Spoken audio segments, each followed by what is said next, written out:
കർക്കിടക വാവിനോട് അനുബന്ധിച്ചുള്ള ബലിതർപ്പണ ചടങ്ങുകൾക്ക് ജില്ലയിലെ വിവിധ കേന്ദ്രങ്ങളിൽ തുടക്കമായി. തിരുവല്ലം ശ്രീ പരശുരാമ ക്ഷേത്രം, വർക്കല പാപനാശം, കടപ്പുറം ശിവഗിരി മഠം, ശംഖുമുഖം ബീച്ച്, അരുവിപ്പുറം എന്നിവിടങ്ങളിലാണ് പ്രധാന ചടങ്ങുകൾ നടക്കുന്നത്.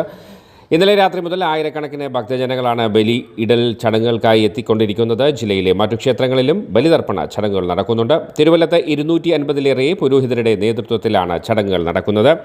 25,000-ലേറെ പേരെ ബലിതർപ്പണ ചടങ്ങുകളിൽ പങ്കെടുപ്പിക്കുമെന്നാണ് പ്രതീക്ഷിക്കുന്നത്. വർക്കല പാപനാശത്ത് 50,000 ഭക്തരെ പ്രതീക്ഷിക്കുന്നു. ശിവഗിരിയിൽ പിതൃക്കൾക്കുള്ള ബലിതർപ്പണത്തിനും മറ്റു കർമാനുഷ്ഠങ്ങൾക്കുമായി വിപുലമായ ക്രമീകരണങ്ങളാണ് ഏർപ്പെടുത്തിയിരിക്കുന്നത്. സന്യാസിമാരാണ് ചടങ്ങുകൾക്ക് നേതൃത്വം നൽകുന്നത്. തിരുവല്ലം പരശുരാമ സ്വാമി ക്ഷേത്രത്തിൽ ബലിതർപ്പണ ചടങ്ങുകൾക്കായി തിരുവിതാംകൂർ ദേവസ്വം ബോർഡിൻ്റെ കീഴിൽ പ്രത്യേക സംവിധാനങ്ങൾ ഒരുക്കി. ദൂരസ്ഥലങ്ങളിൽ നിന്ന് ഓൺലൈൻ വഴി ബുക്ക് ചെയ്ത ഒട്ടേറെ ഭക്തർ ചടങ്ങുകൾക്കായി എത്തിയിട്ടുണ്ട്.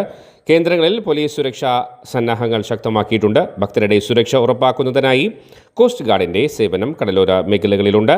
അഗ്നിരക്ഷാസേന, മെഡിക്കൽ ടീം, ലൈഫ് ഗാർഡുകൾ എന്നിവരെയും പ്രധാന കേന്ദ്രങ്ങളിൽ വിന്യസിച്ചിട്ടുണ്ട്.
ഒരു പൂവെടുത്ത് ചന്ദനം, എള്ള ഇവ ചേർത്ത് ചർച്ചയിൽ ചേർത്തുകൊണ്ട് പിടിക്കുക. കഴിവ് നിറച്ച് നിങ്ങൾക്ക് വെച്ചയാളുടെ പൂർണ്ണ രൂപം മനസ്സിൽ സങ്കല്പിക്കുക. മറ്റു ദിവസത്തെ നാള് അല്ലെങ്കിൽ തിഥി സ്വാമിയെ ധ്യാനിക്കുക. ബ്രഹ്മദേവനെ ആചാര്യനായും പരശുരാമസ്വാമിയെ സ്വീകർത്താവായും ശ്രീ മഹാദേവനെ ഗുരുസ്ഥാനീയനായും മനസ്സിൽ സങ്കല്പിക്കുക. 1201 ആണ്ട് കർക്കിടക മാസം 27-ാം തീയതി ഐന്ദ്രയും